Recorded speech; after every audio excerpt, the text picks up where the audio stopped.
Ladies and gentlemen, what is going on to all? Welcome everyone to the Philly Sports Show. Usually this is with the Philly Sports Guy. We're able to get this on the Philly Sports Guy YouTube channel on Northeast streaming services and now whatnot and all the above. But today we're doing a little bit different. If you guys haven't heard on TikTok, the Philly Sports Guy is actually in playoffs. Yes, himself. Our Philly sports teams haven't been giving us too much good playoff things to remember. But the Philly Sports Guy is in softball, his softball or slow softball. I don't know. I never played slow softball, so I wouldn't even know what that is about. But he's in his playoffs today, and of course, he's going to be running a little late today, but he'll be coming on a little later. So for now, ladies and gentlemen, it's you, it's me, it's the Philly Sports, and then the Philly Sports Guy will be in a little later. It's been a while since we've had a Philly Sports show. Of course, we were off last week because it was our country's birthday week or weekend. So we were off last Monday. Last time we talked, it's been a while. We were still kind of reeling from the Sixers playoff loss, talking a lot of Ben Simmons. The Phillies were again disappointing us, but it's a different place. Obviously, the Union slow to get back, and of course, not much with the Eagles and Flyers going on. But I'm excited today because we're talking some good things. We had obviously a good week with Phillies baseball. We had some things with the Sixers. If you are one of those Ben Simmons haters or one of those people that you want to see Ben Simmons out the freaking door, then it might have been the week for you because I think it's getting really bad out there for Ben Simmons, if I might say so. The Philadelphia Union had a bad two matches, and then they had a third match up in North Jersey that didn't go our way, but then it kind of did, and we'll talk about that a little later. But of course, guys, don't forget that you can find the Philly Sports Show every week. It'll be on my YouTube channel. It'll be on the Philly Sports Guy YouTube channel. Obviously the Philly Sports Show is part of the Northeast streaming services, so you can find that on wherever you stream podcasts. Of course, they have the great YouTube channel, and of course, you can always find this on Zodiac as well. So what's going on? What's up? What's up there? How you doing, man? I appreciate that. I'm a Workheiser. I appreciate that. The Philly Sports Guy is still not used to it. He's still not ready for this haircut, but it's buzz cut season. I don't know if you heard the news, boys, but it is buzz cut season. It's hot as crap outside, so keep your head fresh. Why not? That's what I did. So I'm loving it. This has actually been great for me. It's been very beneficial for me. I don't have to worry about hair. I get out the shower and I'm not losing like a pound of hair. Yeah, if you have thick, long hair, you know what I'm talking about. So it feels good. Don't have to really comb much. And I can wear hats. That's the most exciting part. I can put on a baseball cap. I can put on a trucker's hat. Whatever, I can wear a hat. That's the best part about it as well. Today I kind of want to start off with I think we should start with the Phillies. I think it's only right that we do start off with the Phillies because this was the best week in Phillies baseball that I can remember. It's been a long time since we've had Phillies baseball this good. They had 3 series wins in the matter of a week. You get a big win against the San Diego Padres, where I felt like we weren't even going to have an absolute chance in that series, but you walk away with 2 out of 3, a big series win. We're talking Fernando Tatis, we're talking Manny Machado and all those guys, and the Phillies were able to get the job done and get that series win. Big shocker. Then you go into the Chicago Cubs, a 4-game series out in Chicago. And for Chicago right now, it is evident that they need a rebuild bad. It's time for them to get the things cut off and start rebuilding and retooling for that team. But the Phillies were able to get 3 out of 4 out of that. I really felt like we should have swept that series only because you have Zach Wheeler, your quote unquote ace this season, and he's the only one that didn't deliver. The one time he has a bad performance against the stinking Chicago Cubs, and of course that happened. But you get 3 out of 4. A lot of runs were scored. I want to say almost 40 runs were scored in 4 games for the Phillies. It was absolutely crazy.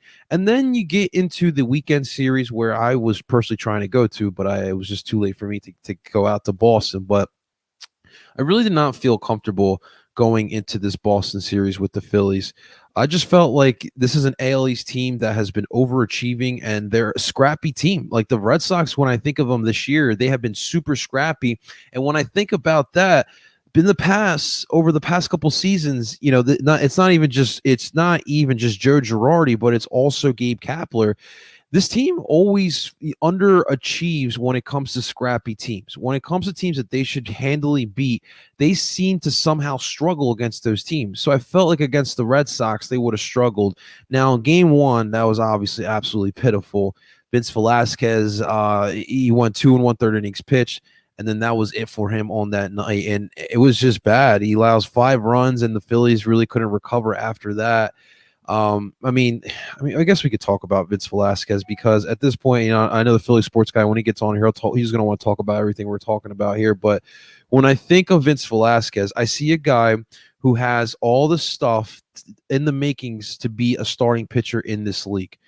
But then when I see him, like I did on last Friday night, I see a guy who's losing his composure. He's allowing the moment to get to him. And obviously when you're playing professional sports, you can't allow the moment to get to you in general. And I felt like Vince Velasquez has been allowing to do that. Obviously, there was the scene this past weekend where Vince Velasquez got into an altercation, a slight bit altercation with I don't know who it was. I'm thinking it was a Phillies fan. People are saying that is a Red Sox fan. If you guys do know, definitely let me know. But pretty much this fan was criticizing Vince Velasquez's performance, calling him out.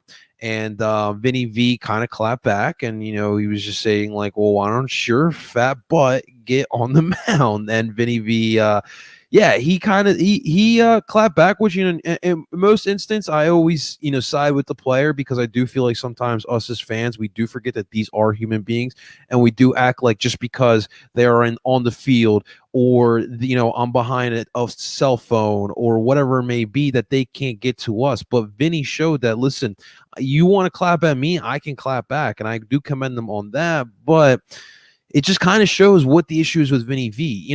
Vinny, in that instance, I feel like, thank you, you have a good one, and then go right into the bus. But instead, Vinny decided to have some words to the fan. Look, Vinny V is who he is, and it's just frustrating when we do see outings like we did on Friday night for Vince Velasquez, because you do know that he can do better, and we've seen him do better. And it seems like it's against the Marlins is when he does the best. Go figure, because the Phillies usually struggle against the Marlins, but he seems to always perform pretty well against those stinking fish. But yeah, that would definitely caught our eye. I actually saw before the recording, he actually went on social media. He put it on his story. He apologized to the fans, to the fan who he clapped back at.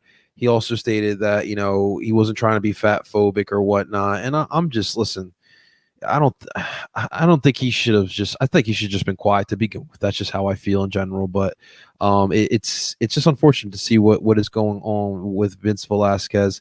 Obviously, this whole pitching staff, it's been up and down. Aaron Nola, with the last outing we saw of him, it wasn't very strong.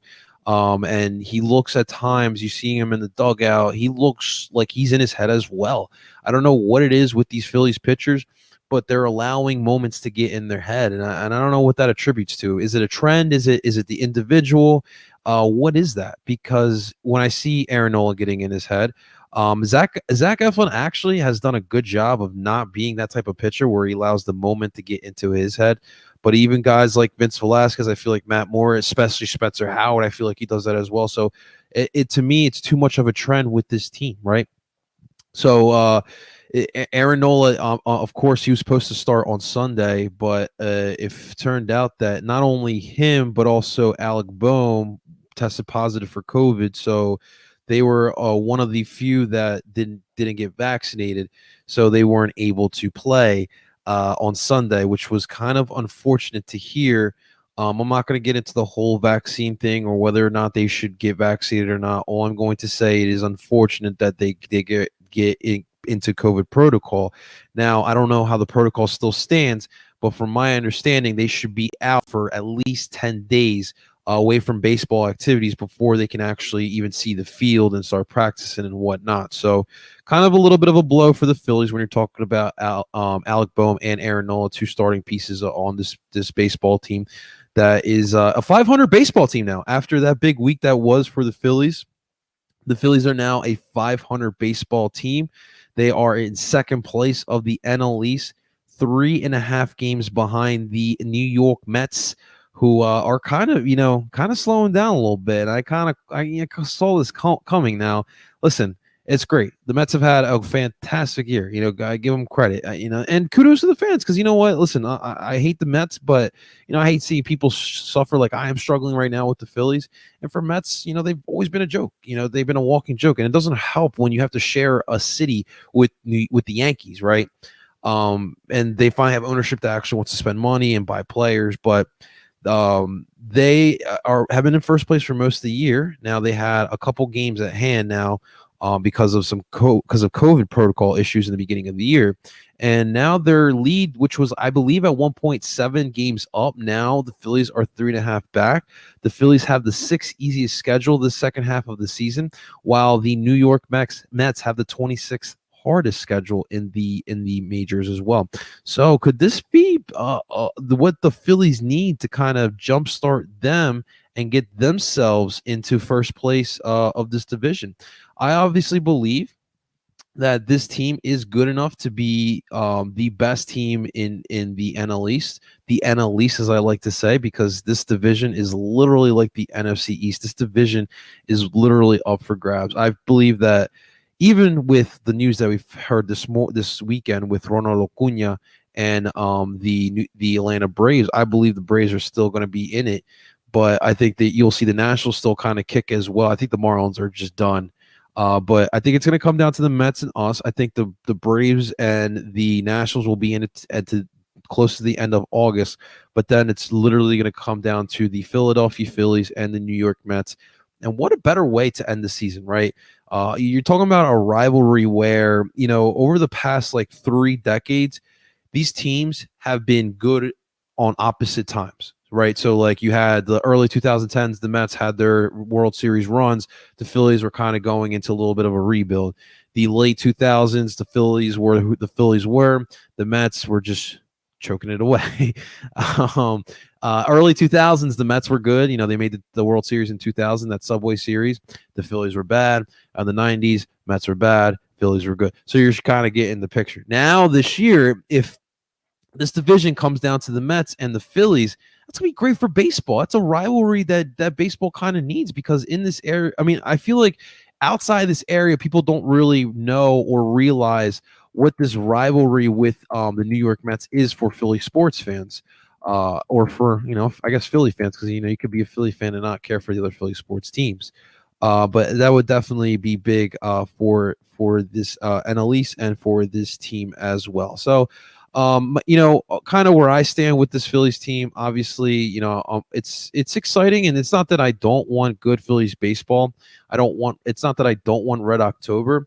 I just kind of want this team to be respected again. Like, I feel like this team, when I talk to people outside of this market, they're just like wondering what is going on because on paper, this team is good enough to be a top of one of the top teams in the NL. And people really do believe that. And it's kind of weird to think that they aren't one of the top teams in the NL and they struggle when they really shouldn't be struggling this freaking much. So to me, I just feel like I'm if this is the last straw, I'm giving it to the end of the season. If the Phillies do not make the playoffs this year, you have to blow it up. That's where I stand on this now. If the Phillies do not get to the playoffs, you have to blow this up.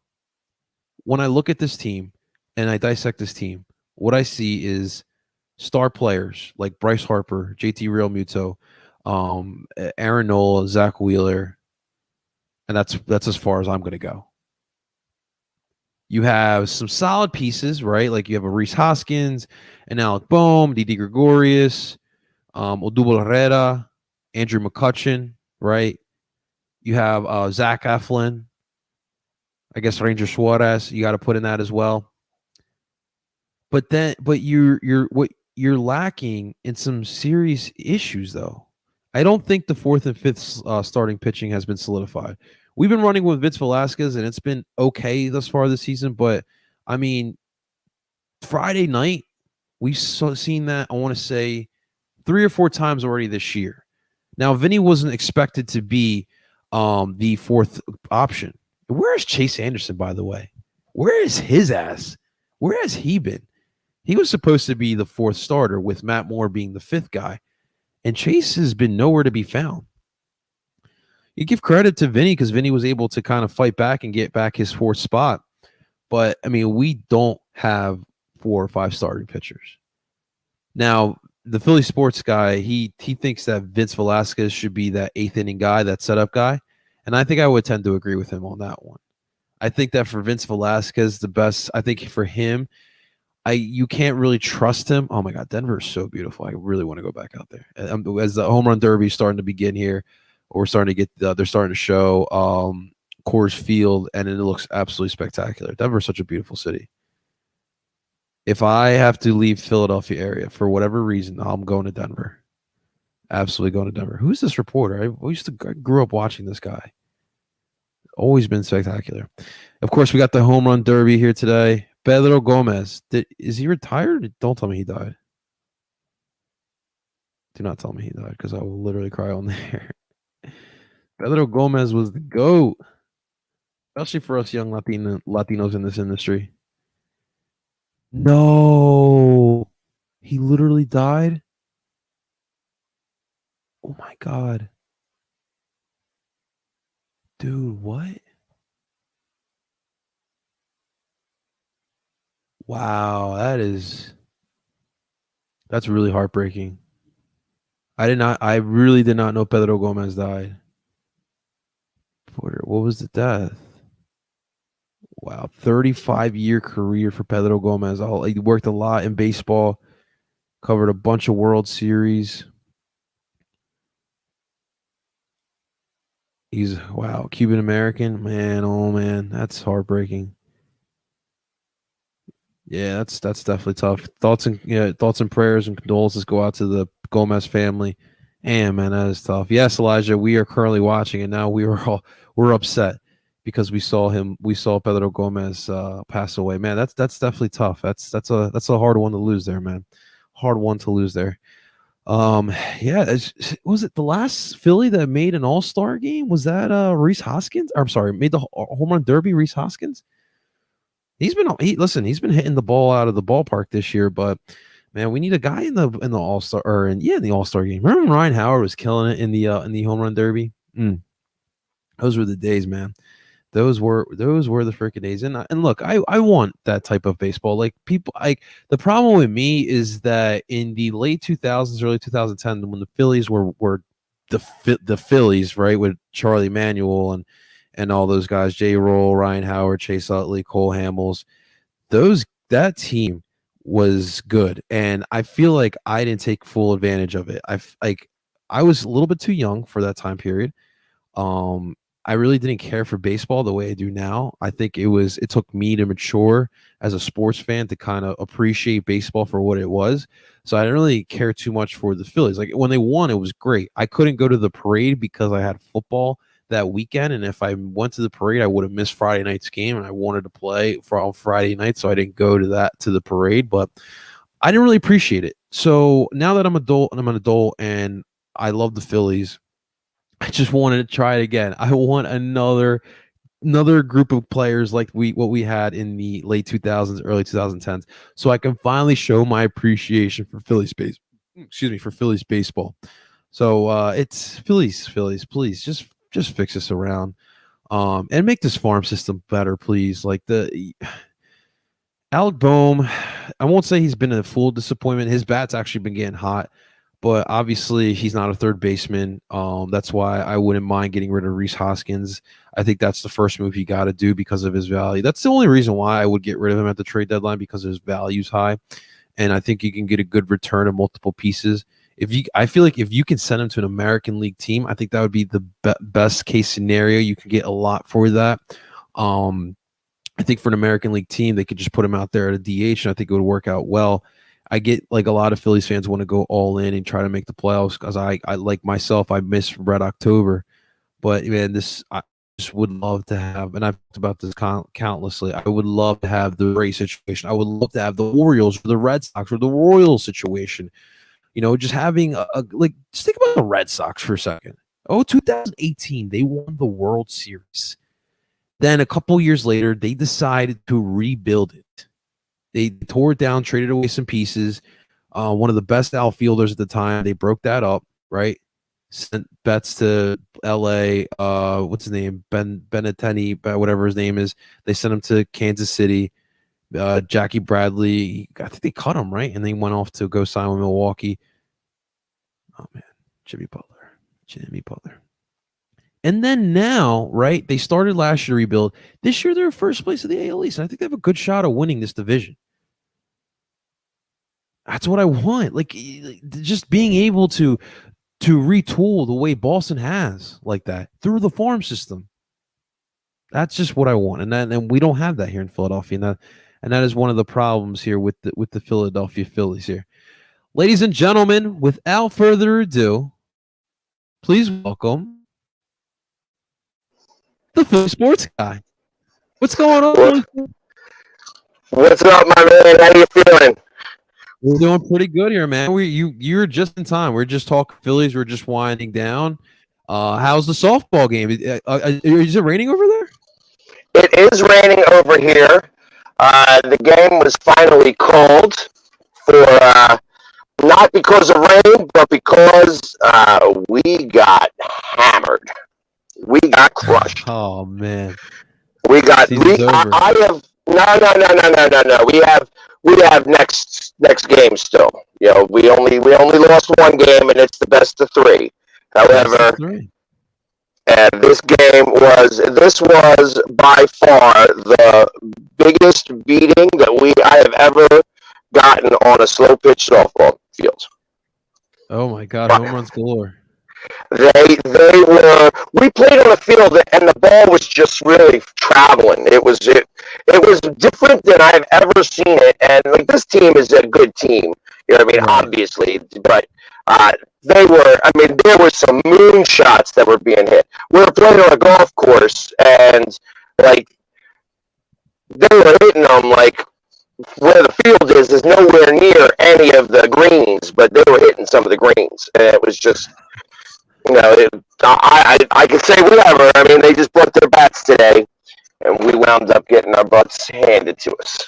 Oh man, you guys were like the Cubs, and the Phillies were just hitting those runs on you. You know what though? You know, it don't matter how many runs they score today. That's it. There's only one game that they won. So they beat us. You ready for this one? Yeah. 43-4. What? Oh my God! How do you even score 43 runs like that? They batted around 3 times in the 3rd inning. We only played 4 innings. Jeez. We only played 4 innings. In fact, it was the top of the 4th that the game got called. Okay. Because in our league, normally in normal rules, it's 20 after 3, 15 after. Oh no! Did we lose you? No.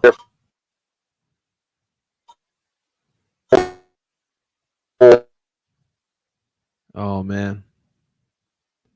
Philly Sports guys gonna have to get an interception spot. Our league's a lot different.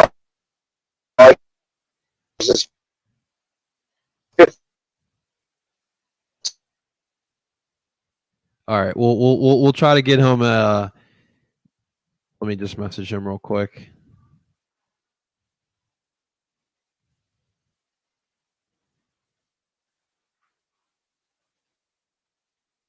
All right. Yeah, no, that slow pitch softball game, it definitely got the Philly Sports Guy, man. 43-4.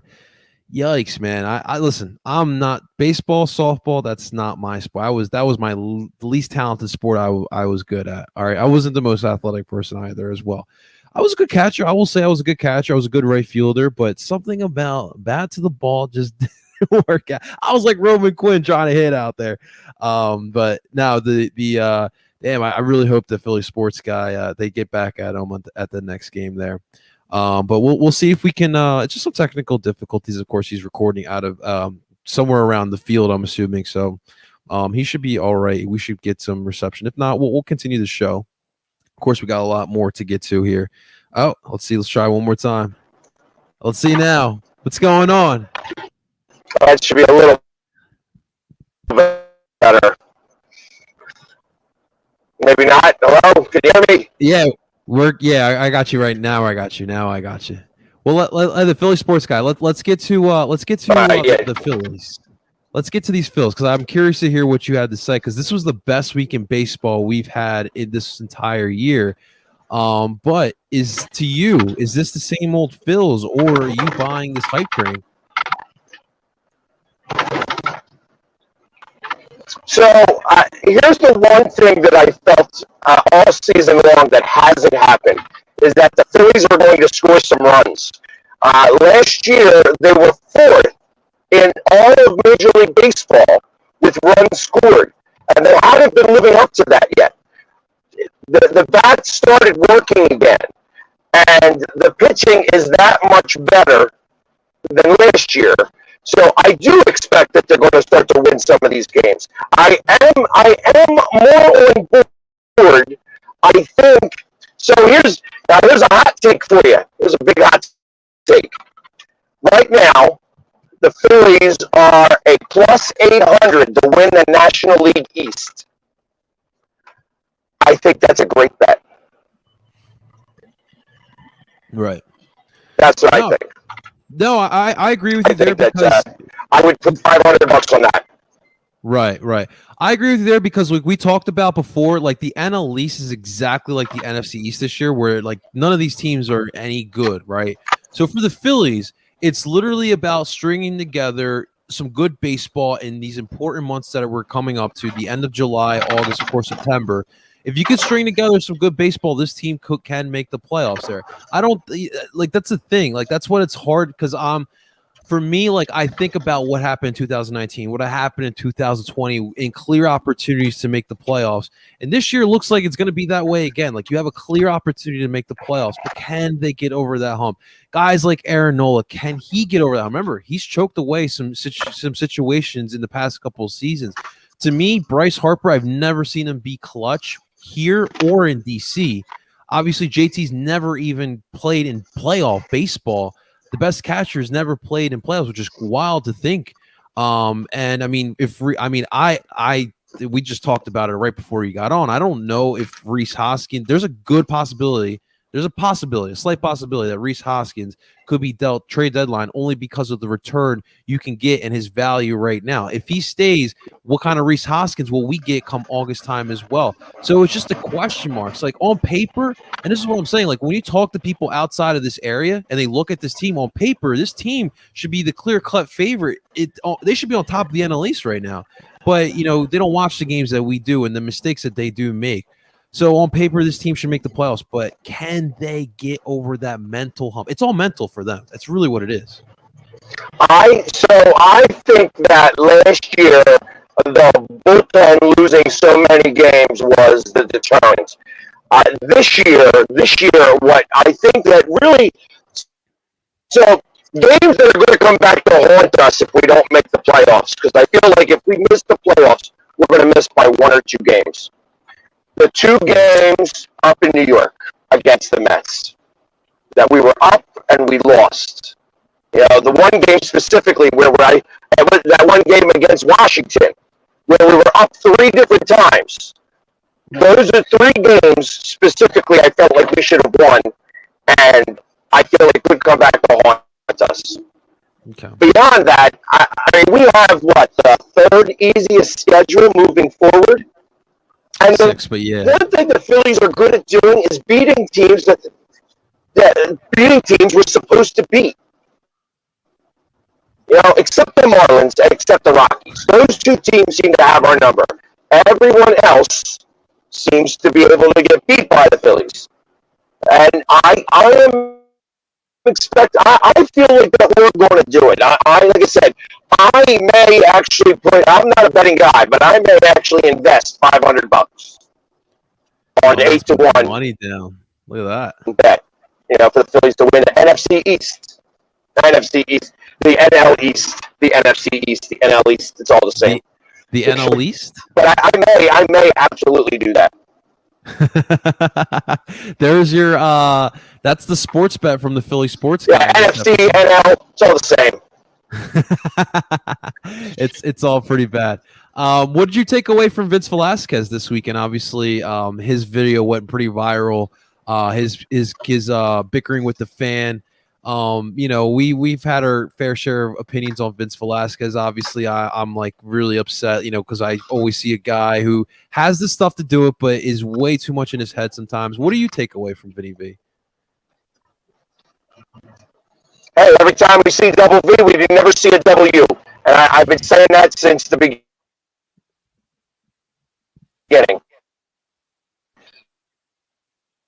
That he has got good stuff for 3 to 4 batters, 6 batters, like one time through the rotation even. So Right. the thought is that we should start to use him like that, and start to use him in the 6th and the 7th innings. That's where he belongs right now, and I think he would thrive there. Does so well when they pitch him out of the bullpen. They feel like that they should bring him back as a starter, and they do it over and over and over again. And they'll have one good start, one bad start, one good start, 2 bad starts, a hopefully decent start, 3 bad starts, and then we're all angry at him again. And it's not an easy, the one thing that I didn't realize is that I assumed that was a Phillies fan that he was having an argument with, that it was not a Red Sox fan. Right. Same. I agree. Do we know that? I don't know that doesn't come out yet. But here's the thing, Philly. So, and I'm interested to know which one it was. So here's the thing. You know me, I do my digging. I'm sorry. So I do my digging. So when I saw that Barstool Philly put up that post, they actually put the username of the person who posted it on Instagram. So I went on her profile picture. Now her boyfriend is a little bit on the bigger side. Now I don't know if it was her boyfriend that was the one saying the stuff. It would make sense. But then I'm like you, I heard that it was a Red Sox fan that was saying it, but I just don't. I feel like a Red Sox fan doesn't understand the frustration with Vince Velasquez like a Philly fan would. So I'm assuming it was this girl's boyfriend.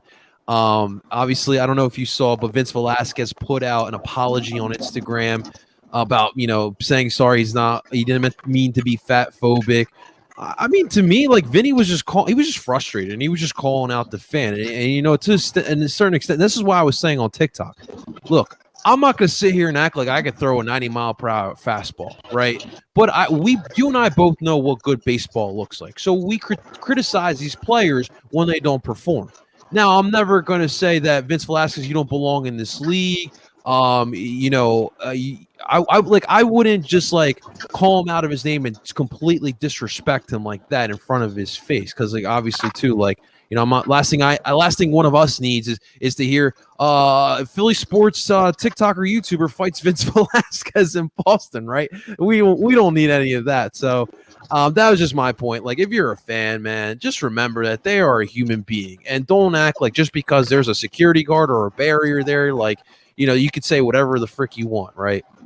That's just where I stand on that. Right.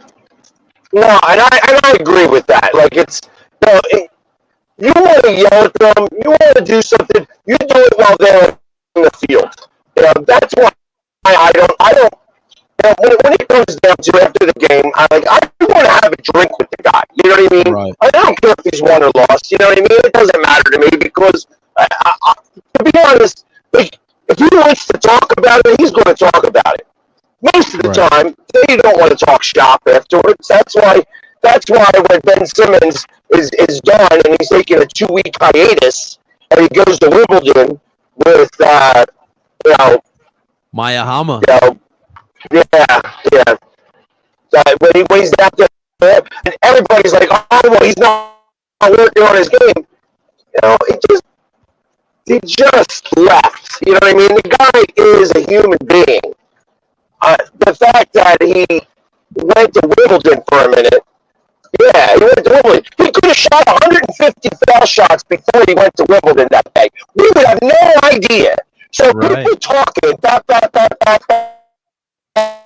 shut up. You then just shut up. When you become good enough to play in professional sports, then you can talk. Shaq can talk. Shaq can say whatever he wants because he did it. He got there. Until you can get there as Joe Blow, who thinks that you know something because you actually watch basketball, shut up. You ain't got nothing to say because then he said, when all said and done, they're still human beings.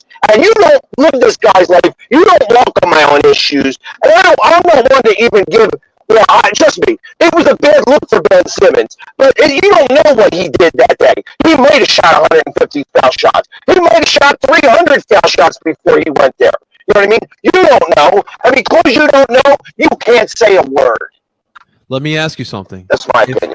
If Maya Hama came up to you, the Philly sports guy, and said, "Hey, I kind of want to go to Wimbledon. You want to come with me?" Are you going to say no?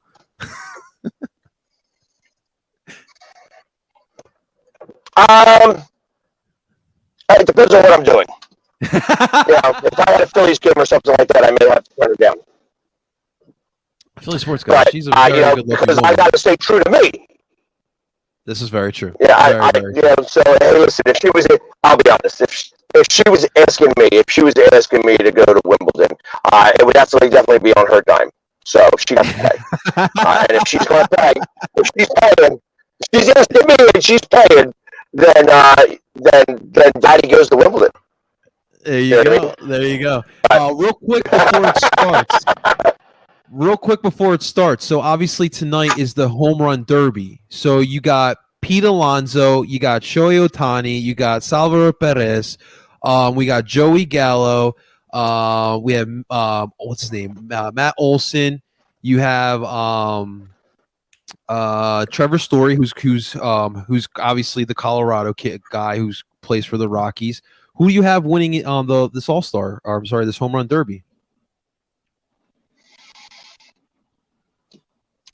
So here's the one thing I will tell you: Ohtani will not win. I see. I have a feeling too. I have a feeling he won't win either. Yeah, that's the only thing I can tell you. I can't tell you who's going to win it.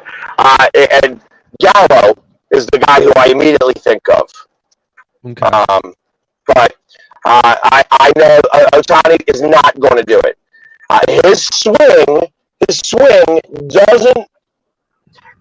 He's got a great swing, but he doesn't take batting practice, and that's what this is. So I have a feeling that he's not going to do as well as everybody thinks he is. He's going to hit a couple of home runs, and he may hit the farthest home run. Okay. But I don't think he's going to win it. I think that this is not something that he's used to doing. Because he doesn't take batting practice. Right. No, I agree with you. I agree. I think it's just too good to be true for Ohtani to just win this because he's obviously going on a tear lately. He's leading the majors in home runs, it's truly incredible for a pitcher. But I see the one guy I like, the Philly sports guy, Trevor Story. No one's talking about him, but he's pitting in his own ballpark. You know what I mean? Like that's right. that's an advantage. Oh, absolutely, and that's where I think that I would, that would probably be the guy that I choose. Because I didn't know like who is the Rocky who's playing, in this. But that's exactly who I would go with, mostly because I trust the fact that that it's going to be, a Rocky that does it, somebody who's used to doing it there. I don't think, like I said, I just don't think Ohtani is. I don't think he wants to screw up his swing. Right. There's been so much done about how the home run derby screws up your swing moving forward. Right. And I don't think anybody's really interested in doing that. And why would you do that if you were him? You've already broke Matsui's record. Mm-hmm. Of how many home runs by the All-Star break. You know what I mean? So and realistically, there is a possibility, if they continue to pitch to him, there's a possibility that he could actually challenge Bonds' record. Wow, that'd be crazy. As a pitcher, that'd be crazy. That'd be absolutely wild. It's not. It's because there's so many other things that he's done. He's the first player ever in Major League Baseball to get elected to the All-Star game in 2 positions. Yeah. So there's a lot to be said for everything that he's doing. Yeah. And I gotta imagine in Japan that he is like a god right now. Oh, absolutely, man. Not bigger than a Ichiro, but he's definitely on the way there. Well, he's not bigger than Ichiro right now, right this very second. He take over. He get anywhere close to McGuire's numbers or Sosa's numbers, and all of a sudden that's going to change. Right. Because Ichiro is already retired. You know what I mean? And Ichiro was a great player. I mean, he was the guy who actually played the game the right way, in terms of small ball and doing his things. Had power when you absolutely needed it, but for the most part, he was always going to get a single or, and be smart on the base paths and things like that. Those are the things that are impressive about him.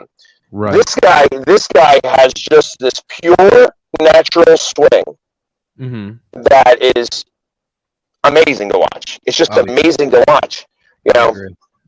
I agree. Let me ask you something, because you've obviously seen more sports than I have. You're young at heart, right?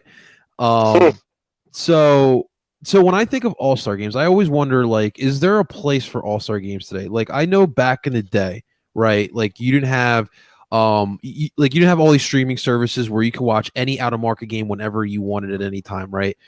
Like, back then, you had the national game, you had your local game, but you weren't able to watch all these stars around the league. That's why All-Star games were huge, because you got to see all these stars at once when you probably couldn't watch them because of where you lived, right? And now, like, obviously times have changed, and we see the decline in All-Star games in every sport. Obviously, the Pro Bowl is probably the biggest joke out of all the All-Star games. Do you believe that there's still a place for All-Star games in today's American sports landscape?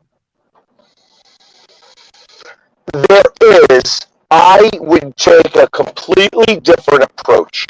Okay. Completely different approach. I feel that the All-Star game, I mean, first off, when it comes to baseball, the fact that it's whoever wins the game is going to have the home field advantage for the World Series is ridiculous. You know what I mean? I don't think that should be the case. I personally, and I say this with all the sports. I like hockey. I like the way hockey did it because they changed it up. They said, okay, we're going to have these 4. We're going to have mini tournament teams. You know what I mean? Where you're going to have the 3-on-3, and you're going to have teams of like 8, and the 4 different teams, and I like that because there you get to see everybody. You know what I mean? And it's a different feeling all the way around. Basketball, I feel like, basketball, baseball, and then like football even. So football, I would do flag. I'd make it flag football. I'd make it literally like a flag football. They're trying to push flag football. Exactly. Do it and give it similar to the way that they have had it for the way that hockey does it, and make it 7-on-7, where you have stuff like that, and then get 6 or 8 teams, get 8 teams, and make it the entire weekend. Make it fun. These guys aren't going to be doing too much, and then also fan involvement. Get fan involvement. That's what I think. Honestly, I think that they should make the baseball All-Star game, that they should have wiffle ball games and have fans along with the baseball players play. Okay, I like that. You know what I mean? And that's how you do it. And just have wiffle ball games. Make it fun for everybody. Make it so all season long. Every time you buy a ticket to a baseball game, you're entered into getting chosen for the All-Star game. And do it. So now you're doing a couple of things. One, if you have any interest in going to the All-Star game, now you got somebody buying tickets. So there's small markets that only have 12,000 to 15,000 fans. Now all of a sudden may get an additional 4,000 or 5,000 fans of people that just got a few bucks that want to try, because now they're getting entered into getting to possibly go to the All-Star game. Okay. You know what I mean? It's a weirdo thing. Like I said, it's if we're going to say that the All-Star games are farces, because that's what it is. It's a farce. It's goofy anymore. It's antiquated. I hear you. Make it fan friendly, make it fan interactive, and make it so that people get people buying tickets. So you got people that buy tickets. Every ticket that you purchase, gives you an entry into the game, into the possibility of going to the All-Star game. Let's think about that. Some old woman who's I'm saying old woman, 72 years old, gets chosen to go to an All-Star game and play wiffle ball. I'm down. And then hits a home run. Think about that. I mean, because it's not so. I mean, it's wiffle ball, so it's not so ridiculously unrealistic for somebody to be like, "Oh, yeah, look at this old lady," and they lob it into her, and she crushes one for a home run. You know what I mean? That would be on sports. That would get an ESPY. You know what I mean? That would be like the top player in all of sports. That would be pretty incredible. That is must-see television. That's what I'm talking about. I'm not going to watch this All-Star game. I could care less. You know what I mean? I'm going to watch the home run derby because it's a friend of mine's birthday, and I'm sure they'll have it on. Right. But beyond that, I could care less about the home run derby. It doesn't matter much to me. I agree with you. Yeah, it's definitely a topic that I will always revisit during all these All-Star games. But the home run derby really is something that's kind of keeping this week alive for the MLB. Thank God they took away that dumb rule, right? Whoever won the All-Star game, that league had the home field advantage in the World Series. I'm glad they took that away. But yeah, I mean that was ridiculous to have. You can't make a meaningless game mean so much. Exactly. So, and that's what they're trying to do. However, but that's how you got to think outside the box there. That's why I think, like you said, if they or anybody, do it in any which way you possibly could. Anybody who puts in an all-star ballot gets the opportunity to win. You know what I mean? And get 30 fans. You get one fan from every team. Okay. To be able to play, you know what I mean? And like it says, make it ticket oriented. That's because you could go online and vote for the All-Star, but that's why I say make it ticket oriented. Have people buy tickets every time you purchase a ticket. You're entered in. Yeah, I definitely love all these ideas for sure. Let's move on because last night during the NBA Finals, the MLB, being the MLB, the Philly Sports Guy, decided to put their MLB draft start at the same time as the NBA Finals. So that's that. But your Philadelphia Phillies at pick number 13 drafted a big body, a 6'7" right-handed pitcher from Florida, Andrew Painter. Welcome to Philadelphia, Andrew. And what is he's a junior, right? I think he's not even a senior. Oh yes, I think you're right because he early committed to Florida, but obviously he's going to pick the majors over Florida. But it seems as if the Phillies are thinking ahead of the future at the rotation because obviously they went Mick Abel last year. This year you're going Andrew Painter to 6'5". I think Abel is like 6'5". This kid's 6'7". Like it's they want those big arm starting pitchers. They're going after they're trying to find the next Holiday. Randy Johnson. That's who they're looking for. That's the thought process behind it. I can imagine. Hey, listen, there is so that kid's still growing. He hasn't even gotten into his body yet. You know what I mean? Imagine when he does. Imagine when he actually can start, when he can actually have command. He doesn't even have real command of the balls that he's throwing right now. So imagine when that actually occurs. That's absolutely wild to think about. Yeah, these kids are getting bigger and bigger as these years goes on. The Philly sports guy. So this past weekend was the ESPYs. I don't know how they didn't invite you, but our Ben Simmons, which soon might not be our Ben Simmons, he got criticized yet again. The host of the ESPYs had an interesting joke about how Ben Simmons was building houses in Africa, and he was using the bricks he made in the playoffs from those free throws. So now Yeah, another guy stealing from me. You know, so I tell you, because you heard me say that all playoffs long against Atlanta. They're building houses over there for the homeless in Atlanta with all the bricks. You know what I mean? I was yelling that nonstop during the games on my lives and stuff like that. He didn't even give you credit, man. Yeah, he didn't give me credit. And you know what? Him and I have crossed paths before, so he may be Captain America now, but I know him as just a Saints fan. You know, he is a diehard Saints fan, and he does what every other Saints fan likes to do: bust on Philadelphia the moment he can. So I know exactly what he did. You know, and Anthony Mackie. Like I said, when I met the guy, he's actually a really nice guy. I met him and his family. They are great people. Diehard fans, Saints fans. So it was a lot of fun. And if you go on my Facebook page, you'll actually see a picture of me and him on my Facebook, because he was sitting literally right in front of me, and then he got the Philly sports guy that day. So.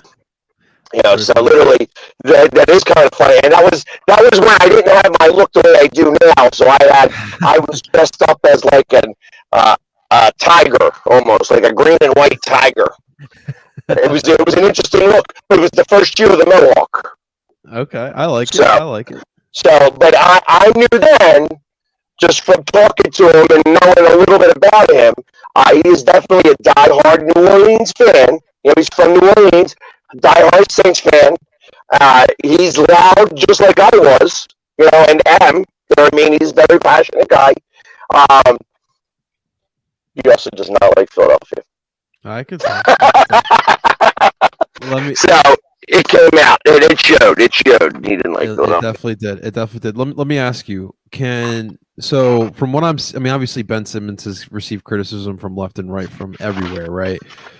Do you think that Ben Simmons can bounce back from like this past month and a half? Yeah, I think he can. So do I think he's going to do it here? Probably not. I think that's when we're talking about it in that regards. I think that he is not going to be back in Philadelphia. However, I have a certain expectation that I still firmly believe he's going to be playing with LeBron. I think that he becomes a Laker, and you can make that a hot take if you want, but literally, he's I think that's where he winds up at. Hey, man, from what I'm hearing this week, send him to Sacramento. He wants to go to California, send him to Sacramento. Give us De'Aaron Fox. Yeah, I don't know that'll happen either. Sacramento's a train wreck. I mean, did you hear about the whole thing with Bogdanovich? He wanted to get out. That came out of that. I heard that yesterday. I heard that yesterday from a girl on TikTok, from like somebody I never even heard of before, came out and was saying something about that. Showed that was like, how they screwed it up, that Sacramento tried to sign and trade Bogdanovich without his consent to the Bucks. Yeah, I remember that trade. And that's when he wanted to go to Atlanta. He's like, screw you, I ain't doing it. And then literally Atlanta gave him the money. So it's funny because the Bucks, imagine the Bucks with Bogdanovich right now. They did win yesterday, right? That's what happened. The Bucks won yesterday. They got one in Milwaukee. Yeah. So, and I thought that was common. I thought that they'd win one. I think the Suns win the next two. Okay. So there goes your Suns in four. Suns in four guy. Now he's out of. He's got to be Suns in five. Again. I don't know. I find that I you guy's know making a killing out there. he is making he's making a killing. You could get him on Cameo and stuff like that, and pay him $75 for him to say, "Hey, Sons of Four." What? You need to start doing that. Listen, I tried. So I don't know why Cameo has not gotten back to me. Pisses me off, actually. I'm like, Cameo, I'm trying to do this. People ask me to do this all the time. Why can't I charge? For You guys every can Wake Up Philadelphia, $50. I probably wouldn't do so much. What I was thinking about doing, as we're talking about this, is if you want me to announce your draft lineup, like if you want me to do your draft as the Philly sports guy, Fantasy football, you're saying? your fantasy football draft, you give me all of the names, I'm going to put it in the hat, and I'm going to pull it, and I will do your draft for you for $50. Oh, that's a good service, man. I like that. That's You good know for what I you, mean? brother. Well, you know what? I thought that was a great idea. Yeah. I'm not going to give the right person credit. I'm not. It wasn't my idea. Somebody gave me that idea, and I can't remember who did it. But kudos to them because they gave me that idea. And I'm like, yeah, that is a great idea, actually. So, dude, some of these fantasy drafts, they spend some serious dough too, man. So you could definitely get some people. I agree. And like I said, that would be a novel idea to do, and then you would know where you pick in the draft. You know what I mean? Okay. It's not going to be a live thing, or it can't be a live thing because then we'd have to make the video. You know what I mean? But it would be like, all right, this is the draft of in my league is called we're called the Shit Talkers League. And and it's and I am. No, I'm sorry. It's not the Shit Talkers. I'm actually, my team is called the Shit Talkers. It's the Smash Mouth League. Okay. And it was so funny. When I started this league 20 years ago, I went into the trophy store and I said, give me the largest trophy that somebody didn't come pick up. And they gave me this monster cup for like $40. I'm like, that is awesome. It's got like this monster base. It rivaled the Euro Cup that they have. You know what I mean? It was that big.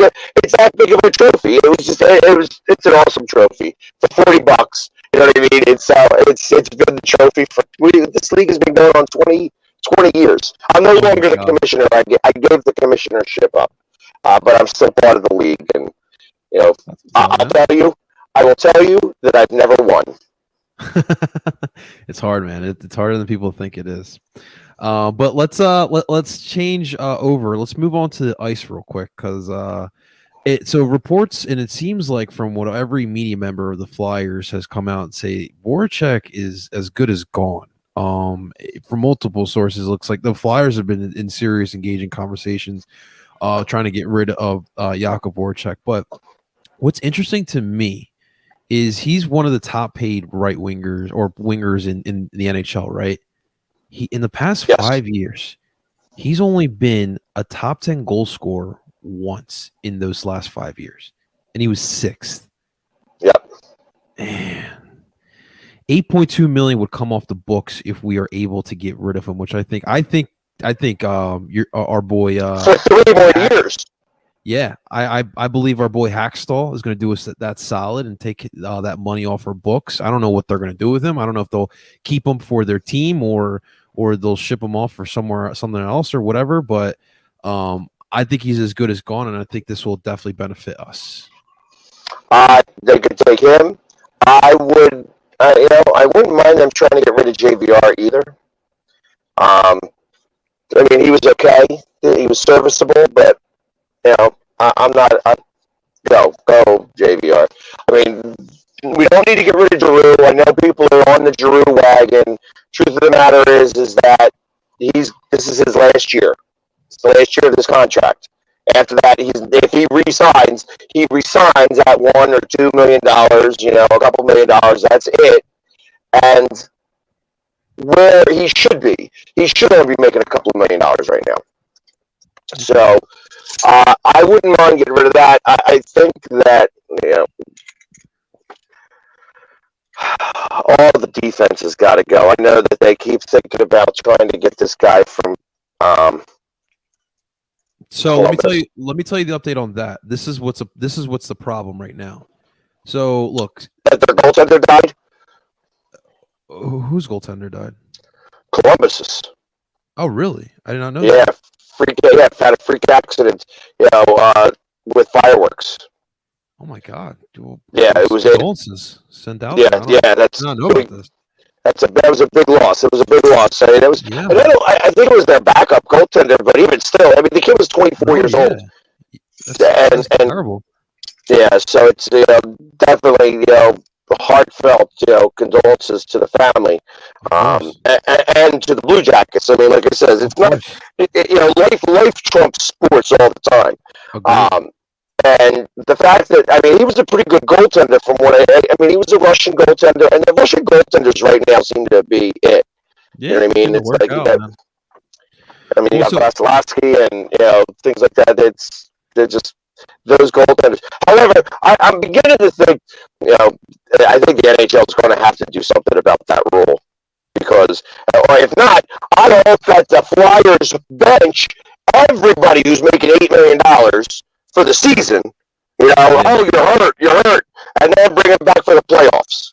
That's what I want to see because they'll come back fresh, excited to play, ready to go. I bet you Giroux would be the man if he didn't play all season long and just came back for the playoffs. okay. I agree with you there. Because that's exactly what Tampa Bay did. Yeah, I agree with you. So here's what happened with Seth Jones. So Seth Jones, it looks like Columbus and Philly were really in serious conversations for Seth Jones. Now Seth apparently has come out, and these are all rumors, but he feels like he wouldn't sign long term with the Flyers. He's got 1 year left on his deal.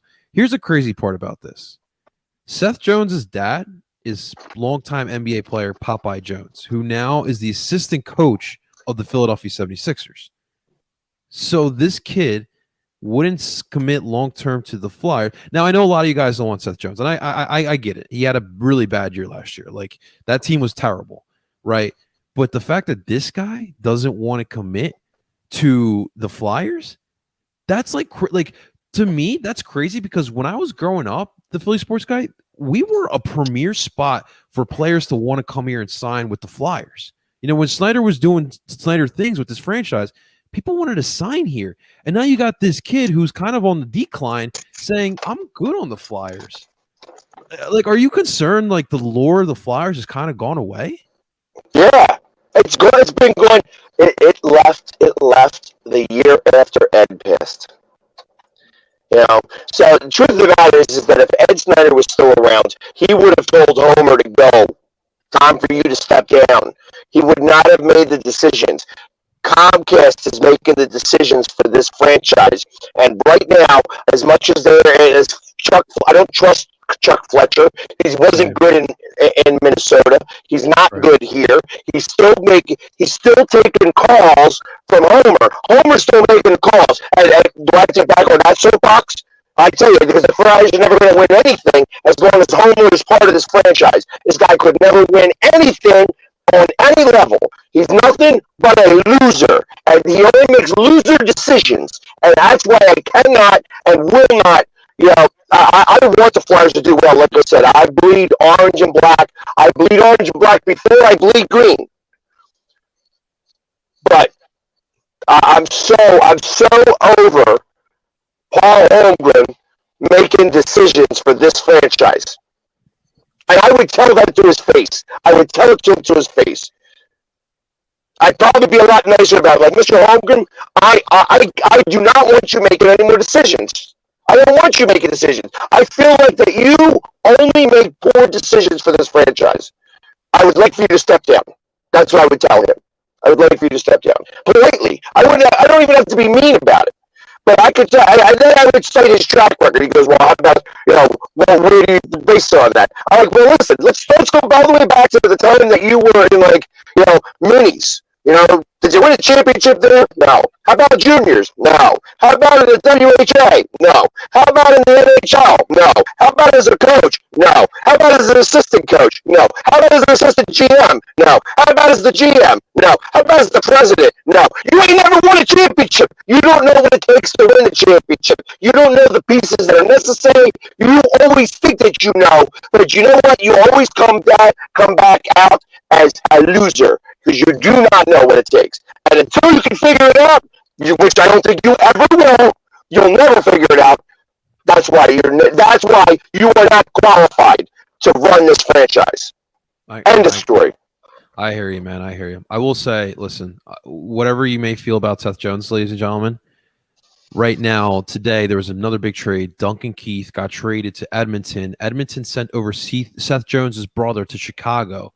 Now, if Seth Jones decides I'm willing to commit long-term to Chicago, that is a black eye to – well, not a black eye, but that's a slap to our face.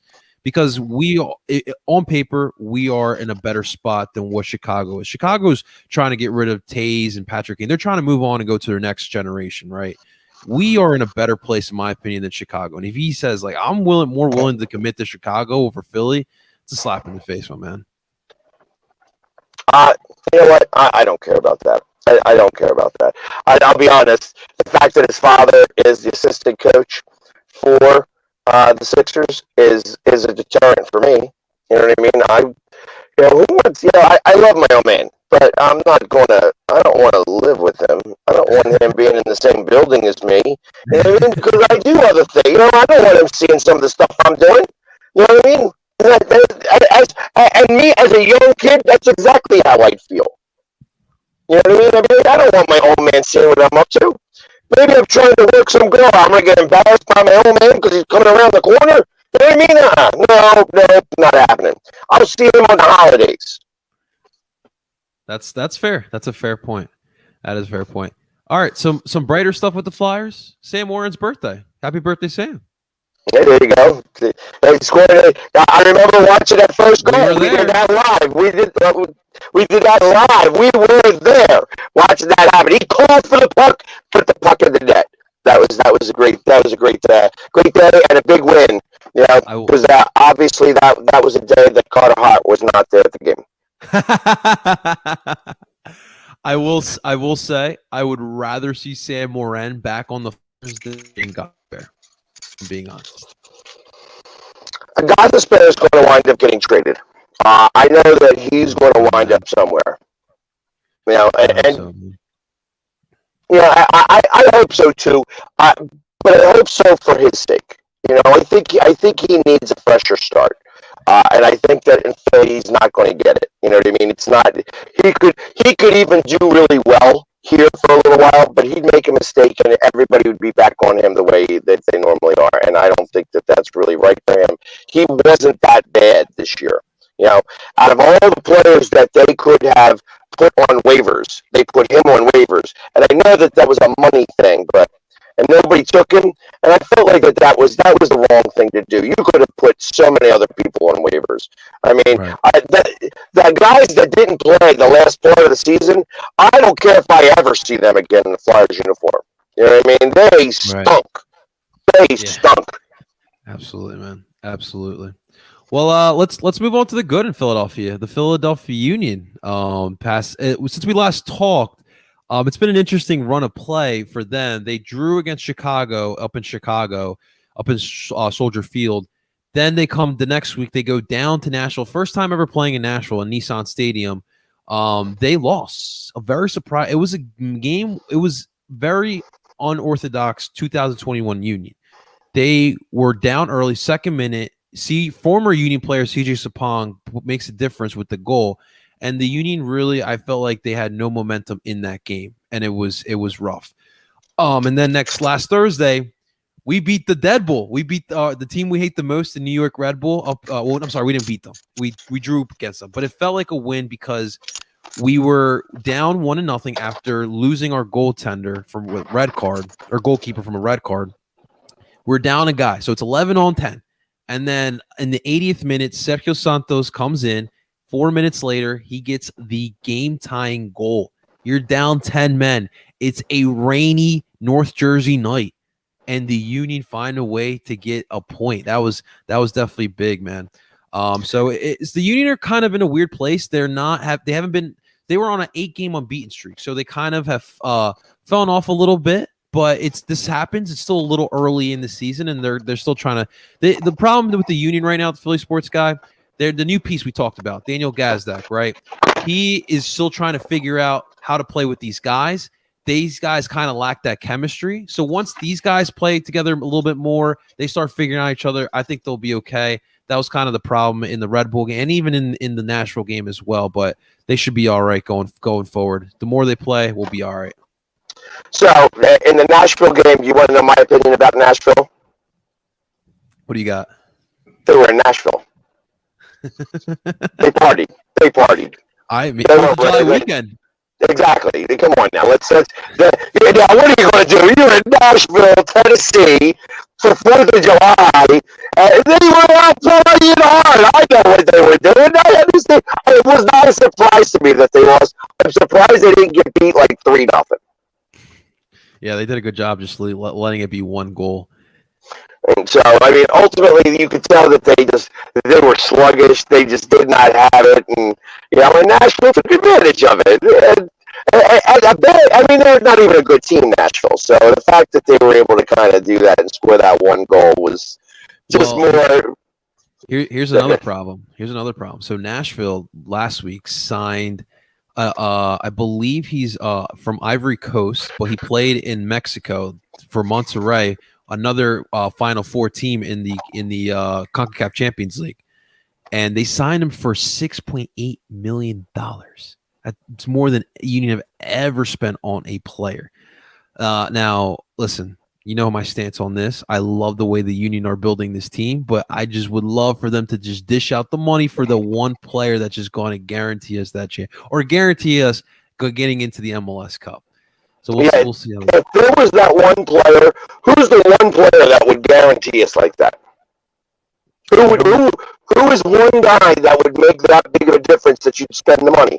Because ultimately, it's not like that they're having a problem selling tickets. Right. The Union do pretty well with the people that they have. So my expectation is that they're doing things right. Why spend that money? You know what I mean? If you need one guy to do it, like I said, you could spend $20 million. We could get Messi. You know what I mean? That'd be awesome. Spend $20 million. And I bet you we go to the Cup. I bet you we win the MLS Cup. So for me, like when I watched the MLS the past couple of years, the trend has been every team has had like a killer. So last year Columbus had Lucas Zelarayan. He kind of carried the team. Seattle had Raul Ruiz, who kind of carried the team. Atlanta had Joseph Martinez when he was healthy. He kind of carried that team. It's like when, and this is what happened in New England when we lost. It's when you need a goal, right? You need just one goal. You have that one guy you can rely because this team plays really good team soccer. These guys play really good team soccer. But what happens when someone figures it out? If you have that killer, that one guy who you can count on for that goal, that can definitely be a difference maker. Listen, I'm willing to go with this plan because this plan is working. I have no need to go away with it. But I have that assumption like, man, imagine we have that killer, that guy that just like gets that goal when we. So we'll see how it goes. But it's definitely interesting that they spent that money. So speaking, this is a perfect tie-in. So today, I don't know if you saw, I'm going to say it. The best general manager in Philly sports, Ernst Tanner, got signed to a contract extension today, a multi-year contract extension. Philly sports guy. There was European clubs that were after him. When you are able to win on a budget, you will be sought after. And this man he literally made a small profit into a big one. And it's a remarkable job he's done. And I'm happy he's staying here. But what I'm seeing is this Union team is all in on winning. They locked him up. They locked our boy Jimmy up. They locked up Jose Brujo Martinez. They are all in on a championship. And that gets me so excited. In the short time, Ernst got here in 2018. He's made some big. Your boy Casper was the first one. He got Casper for free. That was for free. Jamiro Montero was a good signing. Leon Flack was, to me, was the best signing this offseason. The MLS, not just the Union, the MLS. finding diamonds in South America like Jose Brujo Martinez and Sergio Santos, and of course, continuing development of this youth system, but trusting the kids. More importantly, signing these kids when you feel like they are ready. And we have like 10 or 12 youth academy kids on this roster. So definitely much deserved for contract extension, man. I'm excited about that. That just because I know that he's been doing a good job. Unfortunately, I don't know enough about soccer dynamics to be able to say what makes a good general manager or not. But I know that when you're doing it and you're not spending a lot of money to do it, that's great. But that also means that you have a good team around you that say, hey, this is a good guy that we can get for nothing and stuff like that. Seeing how that fit is, he's got to have some people around him that's also making those decisions, and that's what I like. I like the team that the union have around them to be able to make these decisions proper. You know, because ultimately that's what it all comes down to. When you win championships, we build you statues. Yes, sir. And that's the rule. Yes. You win a championship, you get a statue. Yes, sir. I'm ready for that. I'm ready for that. So perfect tie-in. I know you were celebrating hard yesterday. Forza Azzurri, the Italian national team, win their Euros yesterday in a wild game. They win in PKs. It was a game where England started off quick. Second minute, Luke Shaw just slips one right past Donnarumma and Gianluca Donnarumma, and then it was just a long dread of time in between. And then, of course, man, Bonucci is one of those sneaky mother effers, man. He just pokes one in there and it just ties it up. And of course, the PKs, England have 3 guys miss their PKs, and Italy was able to put theirs away.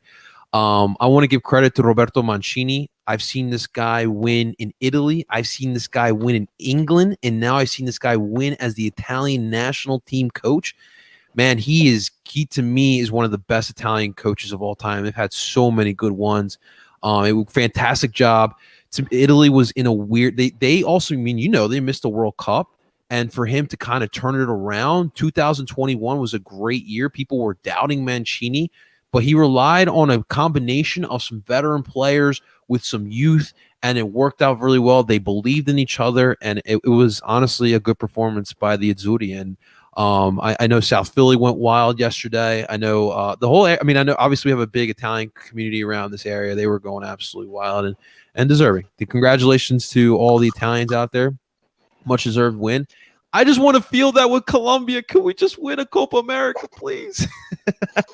Well, you know what? And it's the 34th win in a row. So since they have not made it to the World Cup, and that loss, they have not lost since. And that's a big deal. And there isn't the names that you would normally see on an Italian team. There isn't that guy who is like the end all be all. So it's definitely a team sport there. Now it's not based at all off of one guy and then that's that. You know what I mean? It's just they have to do it as a team. And so I tell you what, the one thing that I will say that I was really appreciative of in this game was the referee. You haven't said that in a while. I tell you, that is the way a game should be reffed. I've never seen, and he did it to both guys. He's like, yeah, get up, come on, let's go. Yeah, and he was literally telling him to do that. It amazed me at the end of the first half that they gave 4 minutes of injury time. I'm like, where did that come from? I don't understand why there's 4 minutes of injury time. So we made a joke about that the whole rest of the game. And I happened to be watching the game with soccer referees. And so, because I thought that the first goal was offsides. Okay. And if you look at it, there was one English guy who was way offsides. He was so far offsides, he went out of the play. Literally was, and they didn't call it offsides because he never was in the play. So I didn't realize that you have to be in the play to be called offsides. Right. I didn't know that. You know what I mean? So I learned stuff about that. It was like, because I was like, damn. I'm like, he's way offsides. Like, yeah, no, he's not offsides. Yeah, and the one guy who was telling me, he's like a ref, and he's like, he was all for Italy, and the one guy was so we had everybody there, like Italy, England, sitting right next to each other. Dude, it was wild. So I was at the deck at the Golden Nugget in Atlantic City yesterday during the game. There was England jerseys around me. I'm like, wait, what? Wait, did I miss something? I was though. There was a couple of English people, and I had people like I did a TikTok, the last couple of penalty kicks, and I just do it, and I was like, oh man, he missed it, and now he's got to make it, and then he had the 17-year-old kid, and the one English fan goes, they have a 17-year-old kid doing this kick. Like he said that's not a smart move, and that was, and literally, like, it was like he must have heard it, because it wasn't a very good kick. Like, out of the kicks that happened, it wasn't a very good kick. Because ultimately, the one guy the third guy from England who stopped mid stroke and then kicked it in, and then actually hit the post. I mean, he was the one that messed up. He was the one that messed up. Just pick your spot and go for it. Pick your spot and go for it. But the fact that the Italian goalie stopped two, because the third one hit the post. He didn't stop that one. Right. But the Italian guy stopped two, and the English goalie stopped two. You know what I mean? So he stopped two of them himself. So I mean, it was. So really, it goes back to, when you think about the 17-year-old kid, like I said, I don't know that I would have put him on that stage like that in Wembley. It was a home game for England. So it was definitely, I don't know I think that's a lot to put on a 17-year-old kid. The weight of your entire nation in that stadium is now resting on your shoulders, and you got to make that kick. Right. That's way too much pressure for a 17-year-old. That should have been the captain of the team, as far as I'm concerned. I hear you, man. I commend Gareth Southgate. After the game, he goes up to Saku and he gives him a big hug, and because he already knows he's about to hear from all the fans and the media after, and credit to Southgate to kind of keep, because one thing, I don't see this a lot in sports, like a big loss, and if it's on you, man, that kills a player. But to see your coach kind of giving you that support, it is definitely big. Well, the Philly Sports Guy, we another episode of the Philly Sports Show, man. We did it from live from the truck. I love it. Yeah, it was. Like I said, I changed out of my shirt because I was not going to have that losing shirt on during the show. You know what I mean? Like, I that's already put away, ready for tomorrow, where I'm going to be doing it again. And tomorrow is going to be a much different day. Much different day. They had their bats going on today, not tomorrow. Because I wasn't in for the first couple innings, and I'm the catcher. And I like to bap a little bit. I'm a bapper. You know what I mean? And it's church league, so I can't necessarily. I'm as godly as I can be. You know what I mean? But I like to bap. I like to talk. You know what I mean? And I like to poke a little bit of fun. And tomorrow, I told them, because there's also some stuff happening here. If you are in Delaware County, tomorrow at Dolan's in Ridley Park, they are having a podcast. I'm going to tell somebody else's podcast. The Green Legion podcast is going to be here, and who does that is also the Tank. What's Hollis Thomas? Thank you, Hollis Thomas. And special guest is Lito Shepherd is coming to Dolan's tomorrow. So I'm going to be wearing my face paint. I'm going to be wearing my face paint to the softball game because I'm coming here afterwards with my face paint on. I am going to be painted up for the softball game. I'm going to leave the silver off, but the green's going to be on. I'm going to do it. I'm going to do the green mohawk standing up for this game. I'm going to be ready. I like it, man. Yeah. Big times calls for big personalities. And I was the first one through the line today. When you get beat 43-4, I was the first one through the line shaking their head, saying, "All right, guys, you know what? You guys had it today. Don't worry, tomorrow we'll be back, and I'm going to be a lot more loud. I'm not going to be quiet tomorrow." I was telling them all. I'm like, I'm coming to play tomorrow. You're getting me tomorrow. You're getting all of me tomorrow. I'm coming. Watch out.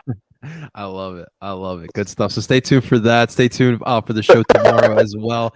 Of course, we will be back next week talking about it all with Philly sports. Hopefully, the fish don't ruin our weekend, right? And no more Ben, please. I don't want to keep talking about Ben getting ridiculed. We'll talk about it all next week.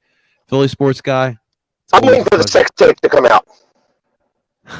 Oh man.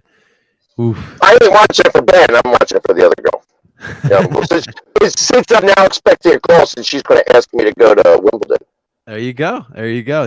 Philly sports guy stealing the Ben Simmons' girl. You love to see it. You love to see it. That would be hysterical. That would be pretty. That would be a piss. If I happen to steal Ben Simmons' girl, I'll be like, hey, well, learn how to shoot a foul shot. I've been working on my foul shot. I shoot my shot and I make it. That ain't happening, but that's fine. Ladies and gentlemen, that is the Philly sports guy. Of course, I go by the name of Parcero Philly. We will see you next week, and this was the Philly Sports Show. See you guys. Have a great night. Later. Let's go.